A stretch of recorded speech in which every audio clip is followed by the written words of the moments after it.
Bismillahirrahmanirrahim. Dear students, Assalamu alaikum. Today we will discuss Mendeleev's periodic table. Mendeleev periodic table is named after the name of a Russian chemist who gave a more comprehensive scheme of classification in 1871. इसने इस scientist का नाम जो है Russia का chemist था, नाम था उसका डिमिट्री मेंडलीव, और उसकी जो स्कीम थी वो ज़्यादा कॉम्प्रीहेंसिव, ज़्यादा मुकम्मल थी, ज़्यादा जामे थी। उसने फर्स्ट टाइम जो है एलिमेंट्स को पीरियड्स और ग्रुप्स में जो है वो क्लासिफाई किया। पीरियड्स क्या हैं? पीरियोडिक टेबल में वर्टिकली जो ग्रुप जो हमारे पास कॉलम्स हैं, ये हमारे पास वर्टिकल कॉलम्स हैं, उनको वर्टिकल कॉलम्स को उसने नाम दिया ग्रुप्स का। ठीक है, वर्टिकल कॉलम, इस तरह से जो वर्टिकल कॉलम्स थे उनको ग्रुप्स का नाम दिया। और हॉरिजॉन्टल, इस रुख में, ये वाला रुख जो है, इसमें जो रोज थी उनको उसने नाम दिया पीरियड्स का। इस हिसाब से मेंडलीव के पीरियोडिक टेबल जो है ये 8 ग्रुप्स थे उसमें। ठीक है, टोटल इस तरह से जो वर्टिकली 8 ग्रुप्स थे एंड 12 पीरियड, 12 उसमें पीरियड थे। ये हॉरिजॉन्टल रोज जो हैं वो पीरियड्स हैं, तो ये उसके पीरियोडिक टेबल में 12 थी। अब उसने एलिमेंट्स को अरेंज किस हिसाब से किया? तो मेंडलीव जो है उसने एलिमेंट्स को उनके असेंडिंग एटॉमिक मैसेस के हिसाब से अरेंज किया, यानी जिसका एटॉमिक मैस कम था उसको पहले रखा, जिसका ज़्यादा था उसको बाद में रखा। और उसने जो लॉ पेश किया, जिसको कि हम मेंडलीव्स पीरियोडिक लॉ भी कहते हैं, उस लॉ के मुताबिक if elements are arranged according to their ascending atomic masses, यानी अगर हम एलिमेंट को उनके एटॉमिक मैसेस के लिहाज से अरेंज करें, देन ही फाउंड दैट, तो उसने ये अंदाज़ा लगाया कि element will with similar chemical properties appear at regular intervals, यानी जब एलिमेंट्स को उनके एटॉमिक मैसेस के हिसाब से अरेंज किया जाता है तो एक जैसी प्रॉपर्टीज़, एक जैसी केमिकल प्रॉपर्टीज़ वाले एलिमेंट्स जो हैं वो एक जैसे वक्फों के बाद अपीयर होते हैं। जैसे कि कल आपने न्यूलैंड के लॉ में देखा था ना कि जो 8वां एलिमेंट है उसकी प्रॉपर्टीज़ पहले एलिमेंट से मिलती जुलती हैं, तो इसमें भी ऐसा ही हुआ कि एटॉमिक मैसेज के हिसाब से जब अरेंज करते हैं तो एक जैसे जो एलिमेंट थे वो एक जैसे ग्रुप में आ जाते हैं, एक जैसे वक्फों के बाद अपीयर होते हैं। अब इसमें जो है वो उसने पीरियोडिसिटी की भी डेफिनेशन दी कि the appearance of properties of element after regular intervals is called periodic law और पीरियोडिसिटी, यानी ये जो हम रेगुलर इंटरवल्स के बाद, मखसूस वक्फे के बाद जो एलिमेंट्स की जो प्रॉपर्टीज़ हैं वो अपीयर होती हैं, रिपीट होती हैं, इस रेपिटिशन को हम कहते हैं पीरियोडिसिटी। ठीक है, जैसे कि मैं कल न्यूलैंड वाले जो लॉ ऑफ ऑक्टेव है उसमें आपने देखा था कि हर 8वें एलिमेंट की प्रॉपर्टीज़ पहले एलिमेंट जैसी थी, तो ये भी पीरियोडिसिटी है, प्रॉपर्टीज़ का रेगुलर इंटरवल्स के बाद रिपीट होना। अब मेंडलीव पीरियोडिक टेबल जो हैं उसका, उसके एडवांटेजेस क्या थे, उसके कह लें कि फ़वाइद क्या थे, तो उनको हम देखते हैं कि मेंडलीव ने सबसे पहले तो क्या किया कि he left some gaps in his table for elements which had not been discovered and, यानी उस वक्त तक जब तक मेंडलीव का पीरियोडिक टेबल बना तो उसने जो एलिमेंट उस वक्त तक डिस्कवर नहीं हुए थे उसके लिए खाली जगह छोड़ दी, और उसने उनकी पोजीशन के लिहाज से उनकी प्रॉपर्टीज़ को भी जो है वो प्रेडिक्ट किया।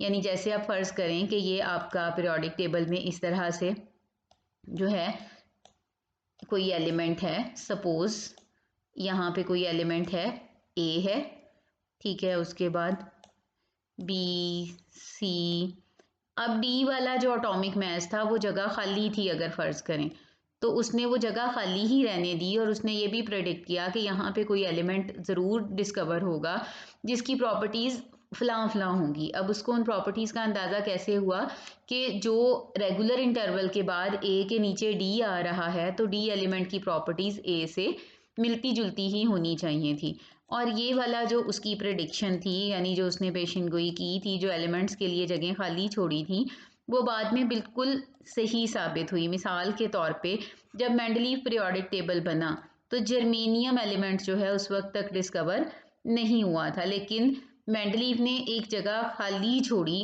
उसके अपने ग्रुप में, यानी उसके उसके उसको पूरा कॉन्फिडेंस था, यकीन था कि एक ऐसा एलिमेंट ज़रूर एग्जिस्ट करता है कि जिसकी प्रॉपर्टीज़ जर्मेनियम वाली हैं, और उसके पीरियोडिक टेबल के कुछ साल बाद जब जर्मेनियम एलिमेंट डिस्कवर हुआ तो ये देखा गया कि उसकी प्रॉपर्टीज़ वही थी जो कि मेंडलीव ने बताई थी। ठीक है, उसके बाद जो दूसरी उसके मेंडलीव के पीरियोडिक टेबल की जो आप कह लें कि एडवांटेज था वो ये था कि Mendeleev corrected atomic mass of beryllium. Beryllium का एटॉमिक मास जो है वो मेंडलीव ने दुरुस्त किया। कैसे दुरुस्त किया कि पहले ये ख्याल किया जाता था कि मेंडलीव का बेरिलियम का एटॉमिक मास 13.5 है, जो कि गलत था।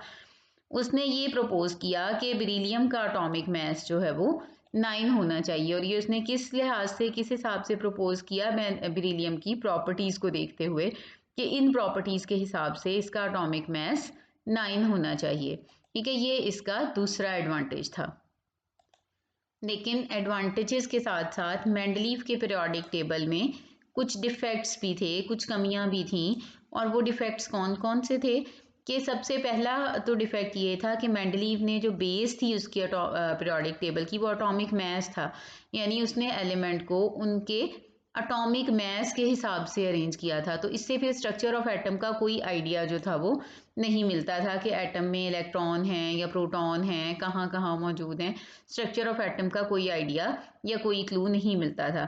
इसी तरह से हाइड्रोजन गैस जो है उसकी मेंडलीव के पीरियोडिक टेबल में पोजीशन जो थी वो वाज़ेह नहीं थी। यानी मेंडलीव ये डिसाइड नहीं कर पाया कि हाइड्रोजन को किस ग्रुप के साथ रखे। इसी तरह से लेंथेनाइड और एक्टिनाइड जो हैं, आपको मॉडर्न पीरियोडिक टेबल में जो कुछ एलिमेंट बॉटम पे जो 2 रोज नज़र आती हैं, लेंथिनम से जो स्टार्ट होते हैं और दूसरी एक्टिनम से स्टार्ट होती है, लेंथेनाइड्स और एक्टिनाइड इनको कहते हैं। मेंडलीव के पीरियोडिक टेबल में उनकी भी ठीक जगह नहीं थी। मॉडर्न पीरियोडिक टेबल में उनकी जगह को ठीक किया गया। इसी तरह से position of isotopes was not indicated. What are isotopes? First year में आप पढ़ चुके हैं कि आइसोटोप्स जो हैं they are atoms of same element having same atomic number but different atomic mass. यानी एक ही एलिमेंट के ऐसे एटम्स कि जिनका एटॉमिक नंबर तो सेम होता है लेकिन एटॉमिक मास डिफरेंट होता है, उसको हम कहते हैं आइसोटोप्स। जैसे कि आपको अगर याद हो तो आपने पढ़ा है कि हाइड्रोजन के 3 आइसोटोप्स हैं। तीनों आइसोटोप्स का एटॉमिक नंबर सेम है, यानी तीनों का एटॉमिक नंबर 1 है, जबकि एटॉमिक मास तीनों का डिफरेंट है। हाइड्रोजन का पहला आइसोटोप जो है उसका एटॉमिक मास 1 है, एटॉमिक नंबर भी 1, एटॉमिक मास भी 1, और इस आइसोटोप को हम कहते हैं प्रोटियम। दूसरा आइसोटोप जो है हाइड्रोजन का, एटॉमिक नंबर उसका भी 1 ही है लेकिन उसका एटॉमिक मास है 2, इसको हम कहते हैं ड्यूट्रियम। इसी तरह से तीसरा आइसोटोप, एटॉमिक नंबर इसका भी 1 है लेकिन एटॉमिक मास इसका 3 है। अब क्योंकि आप देख रहे हैं कि जो आइसोटोप्स हैं इनके एटॉमिक नंबर तो सेम होते हैं, एटॉमिक मास डिफरेंट होते हैं। अब हाइड्रोजन के 3 आइसोटोप्स हैं, एक का एटॉमिक मास 1 है, एक का 2 है, एक का 3 है।